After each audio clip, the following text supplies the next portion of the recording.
And now for something completely different. Testing 1 2. Buckle right. my shoe, Winnie the Pooh. And welcome to Cinematic Relief, a Thunder and Lightning podcast about movies Yeah, and not video games. I'm Thunder, and I'm Lightning. and today we watched Christopher Robin, the 2018 movie starring Ewan McGregor and Haley Atwell and Mark Gatiss and Jim Cummings and Brad Garrett and Peter Capaldi. There they are. Did that from memory. Yeah, he did too. That was impressive.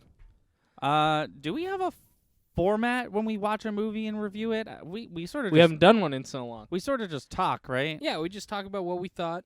First of all, So first and foremost, yeah, I've seen this. Yeah. If that's what you were gonna ask. Yeah. I have seen this before the viewing. This was my first viewing Yes. of it. How it looked. I love the visual effects. I thought it looked amazing. Oh yeah. Yeah. That no, was- there was one scene hilariously enough right at the end when it's a wide shot of Haley Atwell holding all of them and she walks out that I was like, "Ooh, that didn't look too good." But literally the rest of the movie I was like, "This looks great." Yeah. You could definitely tell I don't know, it was weird. It almost felt like the CGI was worse on Rabbit and Owl. I don't know what it is. I don't know if it's because they're supposed to be real animals. I don't know if I'd say worse. It's different and it doesn't come off quite as realistic. But yeah, I could tell is what I'm getting Yeah. at. Like it was interesting. I think it's partly due to the fact that it's a living creature you're trying to replicate as opposed to just an object Right. that you're animating, but Yeah. it doesn't have muscles. You can just kind of, I'll tell you one thing. In terms of visual effects, this movie looked leagues better than Detective Pikachu. I was just going to compare it to we just did Aladdin on this podcast, Yes, right? yeah. The monkey in Aladdin, there's no excuse. If there's a bad-looking CGI thing, compare it to this movie. Yeah. Those were real as far as I'm concerned, those were real stuffed animals yeah. that they put animatronics in. They looked fantastic. I mean, there will always be the issue of, a real person handing a CGI thing something or Yeah. a real person holding a CGI person. But, like, there was the one scene where he gave Pooh Bear the compass and he kind of just, like, plopped it in his hand and it was just like, just sort of locked into place on his hand. Yeah. But, that's something that's always plagued CGI. But But it's getting better. we're in a new era for CGI. I feel like we say it all the time, but what's fantastic about that is it's a new era for CGI. It's also a new era for puppeteering. So sometimes it gets tough to tell. Not in this movie, no, it was particularly. definitely all CGI. Oh, in yeah. this one. but it's interesting. Special effects are great, Yeah. and they're looking great. So I enjoyed this movie. Good. I probably won't watch it again anytime soon. Okay. Seems like I don't know. It seems like if I watched it again soon, I'd get bored. But because it was my first viewing, I did enjoy it. Thought it was. Oh, sorry. Oh, yeah. no. You weren't done? Oh no, I was just gonna say. I thought it was well acted. I thought Oh, everyone yeah. did a good job. I thought the music was good, as we just found out off camera. Let's talk about that. The music was done by Richard M. Sherman, who has done all the music for Winnie the Pooh, and he actually had a small cameo in the. There was like a mid-credits scene. I've seen this movie maybe 5 times. I didn't think I had to look out for Oh yeah, you never for a credit yeah. scene. It was confusing until you pointed out to me what it actually was. But that was cool. He's 91 years old, that dude, and he's still going. doing Winnie the Pooh. That's crazy. I'd say no at some point, but maybe not for this one because it was pretty good. I will say my one criticism, and it's not even really a criticism. It's just a criticism in terms of like sometimes when you're watching a movie, you're reminded of another movie, and you can't help but think like, did they just steal from this movie? And it really, really did play a lot like Hook. Like Act 1, 2, and 3. I was like, well, I've seen Hook. And that was just kind of something you and I kept repeating Yeah. while we were watching it. It definitely did Hook better. Yeah, that's the thing. Do you like Hook? I don't mind Hook. I wouldn't go out of my way to watch Hook, but if there was nothing else on, that is what Right. I would put on. I didn't see Hook until I was a full-grown adult. Me too. Here's my review of Hook. It's way too fucking long, and it's sort of boring. Yeah. There's my one-sentence But review George of Hook. Lucas is in it. Yeah, he's making out with Carrie Fisher. Yeah. And there's a part at when he first gets to Neverland, there's like a pirate who's like chasing him or whatever, and he's like the antagonist for like one scene. Mm. And that guy is played by what's the dude's name? Jimmy Buffett. Oh, So there's good. that. But we're not here to talk about Hook. We're here to talk about the New fuck was Hook. this movie called? Not Winnie the Pooh. Are you serious? Christopher Robin. It was called Christopher No, I shouldn't Robin. have even given you the first. I was gonna call it Winnie the Pooh because that's what everything is called. This but movie wasn't about him. I know. I was just about to say that. It's about the dude Christopher Robin, played by Ewan McGregor. He said hello twice. Yep. Did not follow it up with the thing that he says from the thing, but it's neither here nor It's there. Whatever. We'll get over it. I thought for some reason, based off the one trailer I saw for this film, I thought it was going to take place now. Like I thought the movie was going to take place in 2019, not like the 1940s. I'm so happy it didn't. I'm Mm. so happy it took. It felt so. Well, they probably said it in this time period because it was accurate to the actual Right. Christopher Robin. I know that's not his name, but No, I mean it felt natural for this. What's the word I'm looking for? Just these characters, this storyline. yeah. This felt like the natural timeline. It's almost like, and I know this is silly. I know nobody would ever do this, but it's almost like taking Superman and putting his story not in the 40s.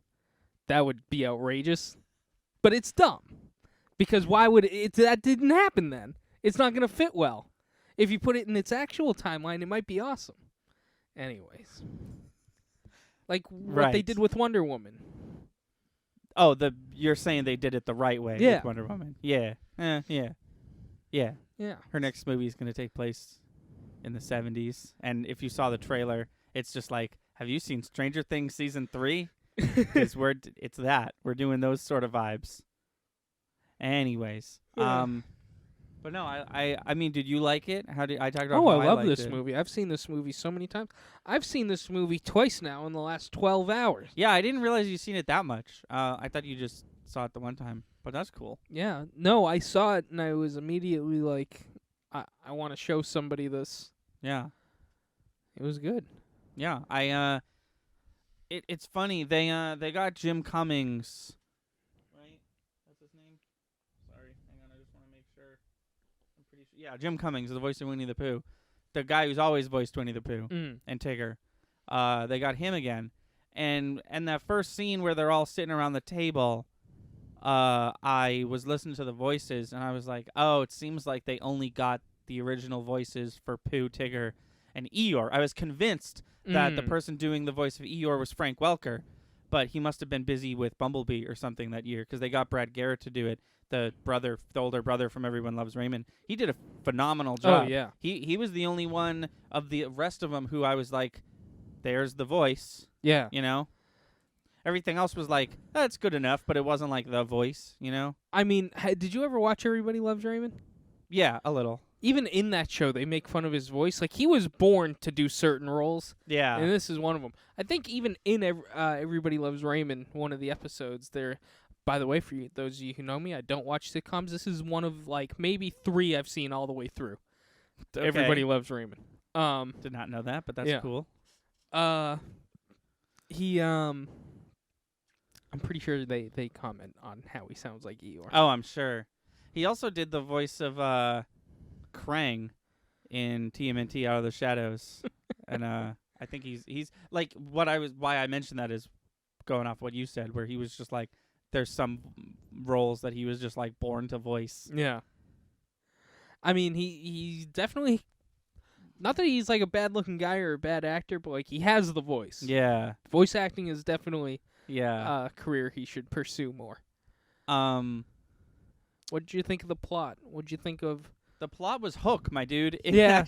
The plot was fine because I've seen Hook, and Hook Yeah. has a fine plot, and like that was a joke until it wasn't. Like the plot was literally Hook, except Robin Williams in Hook is kind of an asshole, like a real big actual asshole, and Christopher Robin was just like, Life hit Christopher Robin. Yeah. That's just what happened. No, and that's the thing. I think that's the vibe that they were trying to get off Yeah. in Hook, but he was just like an he was, unforgivable asshole Yeah. in the beginning of Hook.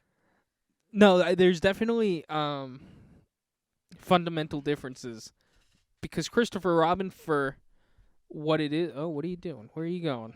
Oh, okay. I just wanted my water. Sorry, keep No, going. it's okay. Christopher Robin, he's still fundamentally who he is. He's just, problem after problem. He's the path of what he wants to do has been blurred by all the things he has to do. Mm. And he falls into that trap where with Hook, he's just like, I like not being immortally a child anymore. Yeah.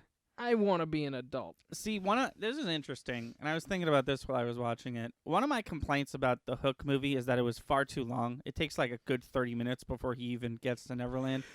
I felt like this movie, Christopher Robin, was a little too short. I feel like he goes on one adventure with Pooh and the gang. I think he could have done like 2 or 3, and then the rest of the movie could continue. Yeah. Like, I kind of wanted to stay in that vibe for a little. Also, it's only like half the gang. Right, yeah, yeah. Oh, well, it's half the gang who goes to London with them. Right. Never mind. They did my boy Gopher dirty. You didn't even remember Gopher. I know. I had couldn't to believe fucking that. look him up. Do you remember Cassie, the little bluebird? No one remembers Cassie. She was a bit character. I don't think so. You were talking about how you barely watched Winnie the Pooh as a kid. I like Yeah, Cassie though. You know everything. Cassie was a friend of Rabbit's. Really? Show me pictures. Yeah, it was a little bluebird. Fine, I will. I'll do it right now. Talk about other stuff. Maybe I made up this bluebird. I know if you were wondering whether or not you should see this Winnie the Pooh movie called Christopher Robin, that was confusing. You should. It's Kessie. K-E-S-S. Oh, what an idiot. What a loser. I just want pictures of Kessie from Winnie the Pooh. I mean, there she is. I found her. No, I'd say if you have even a middling interest in Winnie the Pooh, you should watch this film. There's Kessie, the little Robin. Vaguely. Yeah. Vaguely. She was friends with oh, here's her from the puppet one. The puppet one was interesting because it was literally just Pooh, Tigger, and Kessie. Really? That was it. Yeah, if I remember correctly. What an odd bunch. Yeah, I know, right? But no, they never include Gopher. I just want to go off of one thing you just said. Yeah, sure. Even if you weren't the biggest Winnie the Pooh fan, I'd still watch it. Yeah, I mean, there was definitely some scenes that were there just for nostalgia. I mean, I'll say it. My favorite scene was when Tigger did the whole Tigger thing. Yeah, that was a I thought great that scene. was cool. It was just like, especially because it's Jim Cummings, and it was one of those scenes where I was like, oh, Tigger's introducing himself. Oh, now it's just this scene again. Yeah. I've seen this scene. This is cool. Tigger in this movie, you said it. He looks, the way they made him look, like, it's so subtle, but you can, like, see where all the springs are. Yeah. It was like when you watch the cartoon, you're like, I kind of get it. He like bounces on his tail. There's probably a spring in there, but why would there be Right. or whatever? But he was just like, There was even one in his torso. yeah, in this movie. Yeah. Yeah. No, it's just a very projectile based being. No, I liked it. I liked it. It was very short. Yeah. It was sort of short. It was the And- length of a normal movie. And but, you so know. is this podcast. Good, There was good also, night. this is one thing I'll bring up, and it's not necessarily a bad thing. So sometimes it's a bad thing, but in this movie it wasn't. There wasn't really an antagonist. Like, I guess just the looming thought of, like, Christopher Robin's going to lose his job is the only thing that is antagonistic. But, like, even Mark Gatiss, the character that went golfing, even his character wasn't really, like, a villain. No, you know? he's just an idiot. He was just like, yeah. Yo, they never... Okay, talk about Jim Rummy Guy. Oh yeah, we never get back to Jim Rummy guy. No, they never. Okay. No. So his neighbor in this movie, Unnamed neighbor. unnamed neighbor, just wants to play Jim Rummy with him. He's quite the creep.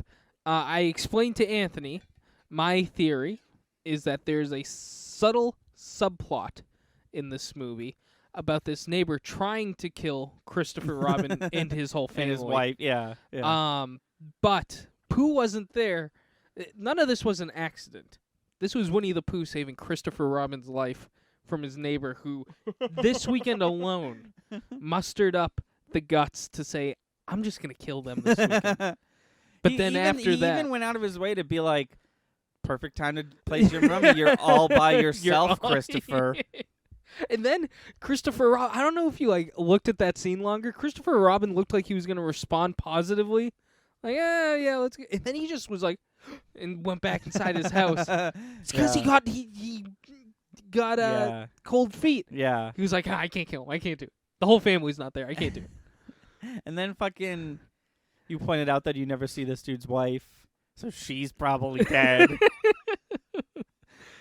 If you watch this movie, or if you've seen this movie, we're just talking about the neighbor with the glasses who wants to It play really Jim felt like Rummy. they were gonna he would be the after the credits scene or Yeah, something like. That's what I was expecting.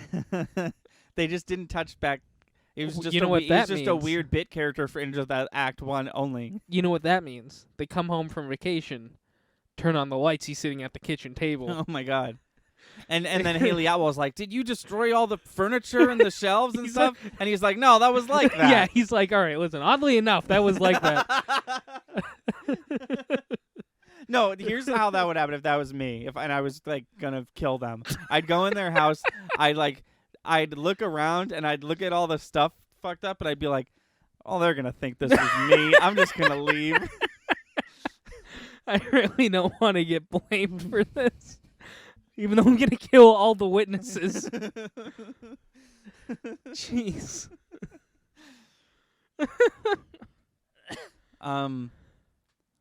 Yeah. I like our subplot. I could have made a pop culture conspiracy out of that. Just about that dude. Yeah, Do it. I might. Like you said, people listen to the podcast less than the than the Let's Play for some reason. We're not entertaining enough without a visual aspect.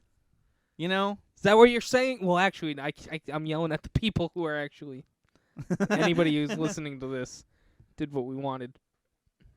I don't know why I was Disney's owned Winnie the Pooh. They've always owned Winnie Yeah. the Pooh. I don't know why I was surprised when I heard the Winnie the Pooh theme song. I guess you could call it that.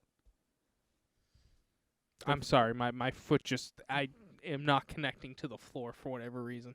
Oh. I am now. It felt like there was something under my shoe. Oh, okay. No, but they played the Winnie the yeah. Pooh, not the theme song. The theme song is not like the theme song of the TV show, but like the Pooh song. Right. They played it quite a bit, and I don't know why I didn't expect No, they that. played every song I wanted and some that I had forgot about. Yeah. I really liked the Christopher Robin explaining Tigger with the music. Yes. behind him. Yeah. The yeah. atonal Tigger song. Yeah. Oh my God, you're right. That's what it was. It was Yeah. just atonal. No, it was good. Like you said, or you didn't say this. You sort of said this. I wish that all the rest of them had. I just wish that there was more Winnie the Pooh characters. Like, Yeah. I wish that, like, if you're gonna do some of them go to London, like, you should have brought all of them to London, or you should have like one or two more scenes with adult Christopher Robin in the 100 Acre Woods, just so that like the other four, Rabbit, Kangaroo, and Owl, could just get a little more screen Well, time. you could have got a nice 20 minutes out of them having their own mini adventure in 100 Acre Woods. Yeah. Just cut back to them for a quick second. Anything could be going on. They could think there's another Heffalump, Right. you know? Right. It's so funny because, like, I've seen Winnie the Pooh. I know some Winnie the Pooh stories. You know, it doesn't really have an ending as far as, we know. But, like, I guess now it does, right? But, like, this movie we just watched, will never get a sequel. Oh God, no. But like, I would like one, Yeah. but one that's just them. Like maybe he's in it for a bit, but like, Oh, Christopher Robin. yeah. Yeah. Like one without him. Like the Yeah. old TV show, how Christopher Robin would show up like at the beginning or at the end, but Right. most of the time it was just them. No, You that'd know? be cool. Could also be young Christopher Robin. You don't have to shell out money for Ewan Right. McGregor. You know what? True. You could just go back in time and be like the prequel to Christopher Robin. What do Right. we call the prequel to Christopher Robin? Winnie the Pooh. I don't know. Yeah, exactly. The live-action adventure tales of Winnie the Pooh. I'd watch that. I would watch the hell out of that. Are you kidding me? That'd be so cool, I think. Well, hit up Disney Plus. Is it time? Sure, For I can only for America's favorite segment? for America's sweetheart. I can't even think of his name. I don't care Roger about Ebert? him. Yeah. Well, if you can't think of his name, let me remind you with the theme song. Ba-bum, bum, bum. He wrote a review, and then he wrote some more, and then he wrote too many. It's Roger Ebert Reviews. Welcome to Ooh. Roger Ebert's Critic Corner. You need some practice I with s- that theme song. I started too high again. This is Roger Ebert's Critic Corner podcast with a podcast. I'm your host, as always, Anthony. Joining me is Lightning from the popular web show Thunder Lightning Gaming. Lightning, how are you? I'm doing okay. That's good. You seem to want to guess what I'm about to read. Is it one of the cartoon Winnie the Pooh movies from the 90s, I believe? No, it's Hook. Oh, okay. Roger Ebert gives Hook. Do you want to guess? 1.5. 2 out of 4. Ooh, I was gonna say 2. For the uninformed, if this is your first episode of Cinematic Relief, Roger Ebert is definitely the world's most Known. known film critic. He's since passed away in 2013. Oh, it's right at the top of the page. I can stop looking that up. He was alive from 42 to 2013. That's 1842 for those of you. No, that's 1642. He lived to be 412. He has like the most questionable reviews, and I skimmed the first paragraph of this one. I thought he used his favorite word he likes to use again, but it says retread. That was my fault. I read it wrong. He does love using that word. So, and he's an absolute psychopath who rates things out of 4 stars instead of 5 or 10 or 100. So he gave it 2 out of 4 stars. So it's right down the middle. So that means it could be a 25%. That means it could be 50%. It could be It's somewhere in 65, there. Yeah. So this is for Hook. The ads for this is the first paragraph. The ads for Steven Spielberg's Hook ask the question, "What if Peter Pan grew up?" But the answer, alas, is that then he would probably star in a lugubrious retread of a once magical idea. A movie very much like this one, in which Peter Banning is a busy executive with more time for his cellular phone than for his children until fate launches him back once again into combat with Captain Hook. Robin Williams plays the harassed businessman with Maggie Smith. Is the old granny who is able to suggest that the most wonderful possibilities when she whispers, "Peter, dear, don't you know who you are?" Actually, he can't remember a thing that happened before he was 12. Here he goes, just explaining the plot of the movie. But Hook can and kidnaps Banning's 2 children because he wants to lure Peter back to Neverland for a rematch. Can I time out? Yeah, sure. I just realized something with him literally giving us start to end the plot of these movies. Yeah. Back in the day when, you didn't just go on Facebook to see what critics thought of the movie, you read these reviews. This was probably in a newspaper. Yeah. He just ruined the movie for us. I never thought of that. Basically. The whole point of me reading his review is to see if I want to go see the movie. Right, yeah, by the nature of reviews. Yeah, yeah. and 9 times out of 10, for those of you, if this is your first cinematic relief, he usually explains it start to finish. Oh, yeah. He'll give you the climatic ending and everything. Yeah. Continue. The sad thing about this is the next paragraph after the one I just read. The sad thing about the screenplay for Hook is that it's so correctly titled. It's so correctly titled. Interesting. This whole construction is really nothing more than a hook on which to hang a new version of the Peter Pan story. No effort is made to involve Peter's magic in the changed world he now inhabits, and little thought has been given to Captain Hook's extraordinary persistence in wanting to revisit the events of the past. I pronounce it like that because I assume that's how Roger Ebert would like it to be pronounced. Extraordinary. Yeah. The opening of the film promises more. Spielberg sets... I don't want to... Yeah, now he's just literally talking about set, and we're into the plot.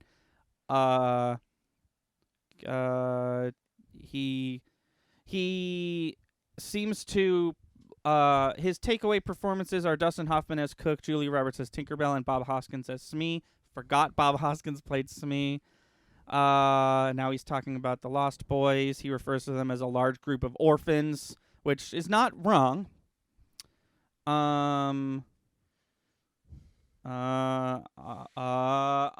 What? Okay, getting a little racist, so that's good. Has any Hollywood director ever given thought to bringing in a Hong Kong expert like King Hugh to do second unit work on the sword fights? The cheapest Asian martial arts movie has infinitely more excitement in its sword sequences than the repetitive lunge and shuffle that goes on here. Oh, okay, that wasn't that racist. I just skimmed it. Then comes the ending of the movie, or endings, one after another. But yeah, okay. So he's done explaining the movie. Oh, it's Flo from Progressive. Hello. Poignancy. Lessons to be learned, speeches to be made, lost marvels to be rediscovered, tears to be shed. The conclusion of Hook would be embarrassingly excessive, even for a movie in which something of substance had gone before.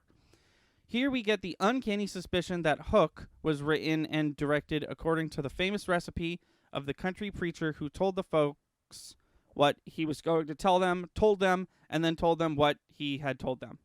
Oh, that's it. I skipped a large portion of that because it was he literally, as you said, described the whole plot from beginning to end, spoiling every moment of it. Yeah. Here's the thing. I'm not going to say he's wrong. Hook was so-so. I'd say this is one of the more fair reviews. I don't know what that whole Hong Kong shit was about. Got a little weird there. He's just complaining about how boring the sword fighting in Hook was. But is he complaining because the main Lost Boy was Asian? No, he's just saying, like, I think what Ebert is trying to say is Americans made this movie and Asian, what did he call it? Asian martial arts movies, as he put it so delicately, have better sword fighting, is what he was saying. So he's comparing this kids movie to a professionally made Chinese or Japanese martial arts film.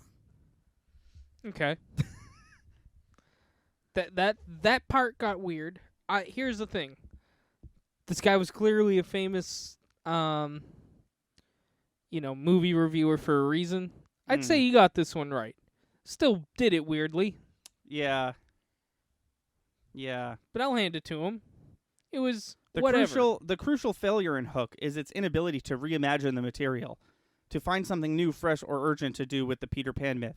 Lacking that, Spielberg should simply have remade the original story straight for this generation. The lack of creativity. Oh, and then he talks about sword fighting. Yeah, I you know what? This is the first time where I'm just like, you got it, man. Yeah. You were bored by this movie like I was. For the first time ever, he actually made a point I agree with. And the one I just read? No. Oh. I'm actually having a hard time with the fact that I so heavily agree with what he says. Yeah. But they took no time to explain what happens with Peter between Neverland and the real world. Right. That's interesting stuff. I want to know what happened to him. They just kind of skim it. What happens to his magic?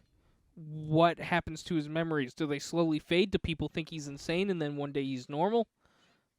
Because day one, he is not, he's not Peter Banning or whatever his name is. Right. Day one. Right. So what's the progression?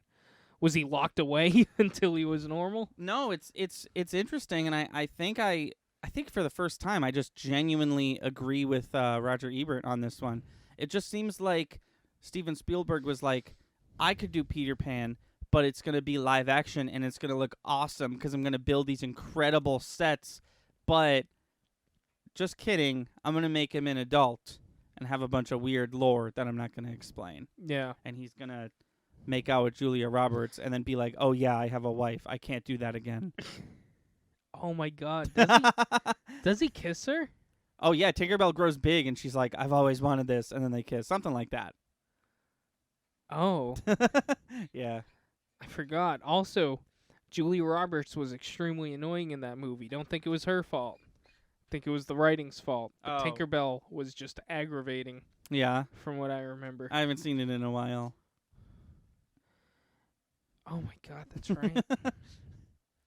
Straight up kisses somebody who's not his wife in that movie. Yeah. He literally like goes so far into the like I'm a kid again in Neverland that he's like, "Oh yeah, I forgot I have a wife and I'm kissing someone." See, here's the problem with the short 1 2 3 4 5 6 7 8 8 paragraphs. Here's the problem with the short Roger Ebert reviews. Still 4 of those were plot. Yeah. And I'm not going to fucking sit here in my show and talk about the plot because that's not. I want to know what Roger Ebert felt watching Hook. Apparently not much. Apparently not much towards the large group of orphans and the not particularly well choreographed sword fighting and the he did this is the like the most like he's talking about the movie, right? And he's like, here's what happened, and then we get to the climax and then the ending and then the farewells happen and then the movie's over. Full stop, end of paragraph, next sentence, poignancy, period. That's one sentence. Lessons to be learned, speeches to be made. It's just like fucking stop being weird. Like you could have said like this movie had and then listed all that stuff, but you had to like write it like a Victorian. I don't even, you know what I mean? Yeah. Also, people did care about what this man had to say about movies. Right. Whoever choreographed those sword fights never worked in Hollywood again. Poor guy. Or girl. Whoever. You think Roger Ebert ever watched a DCOM? What's that? A Disney Channel original movie? Oh. Like Cadet Kelly or Yeah. Xena Are you doing research on air? I just wanna. I feel like that was a weak Roger Ebert's Critic Corner segment, and I want something juicy. I want to see if he's ever seen Xenon Girl of the 21st Century. He has no, he has not. Roger Ebert, you watch any DCOMs? You see High School Musical? I'll fuck around with the Roger Ebert High School Musical review. He did. No, that's a movie called High School. I think Roger Ebert's like, not in theaters, then get it out of here. That makes sense. He'd have a hard time with Netflix. That's why he, was he alive for Netflix? Yeah, he was. Not at its height, though. No, not when it was like Netflix, but Netflix was around. Not when it was like, there's 3 amazing shows happening right now. 2 of them are on paid subscriptions.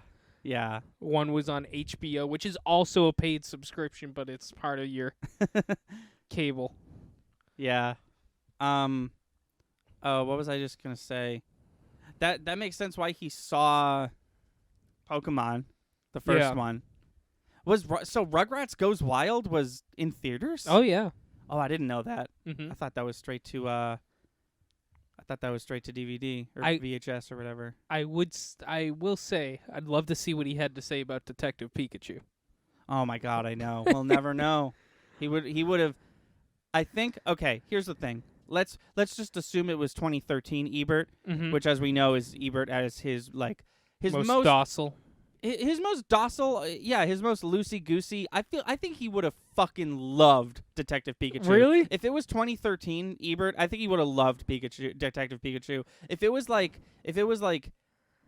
prime, and I say that word loosely with quotations, Ebert, like 80s, 90s Ebert, I think he would have fucking destroyed Detective Pikachu. Oh yeah. Because he would have been cracking his knuckles at the computer. Like, my first half star out of 4.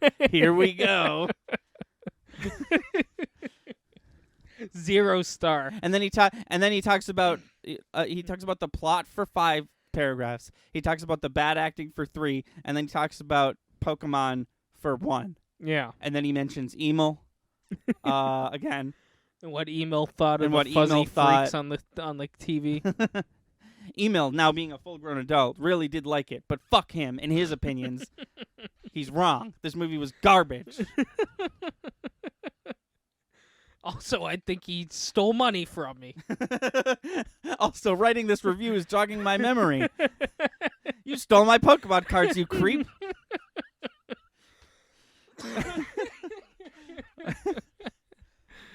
Oh, man. Only people who pay attention to this series know what we're talking Or about. huge Ebert heads. Yeah. Which, in that case, I think we just lost a subscriber. Yeah, well, I mean, I think you and I are the only two people giving this much attention to Roger Ebert in the year 2020. I think you're right. But We're either his biggest fans or his worst enemies. You'll never know. yeah, yeah, you decipher it. But yeah, anything else prolific you wanted to say about Christopher Robin before we call it a day? No, it was good. Go watch it. Yeah, it's on Netflix currently. Yes.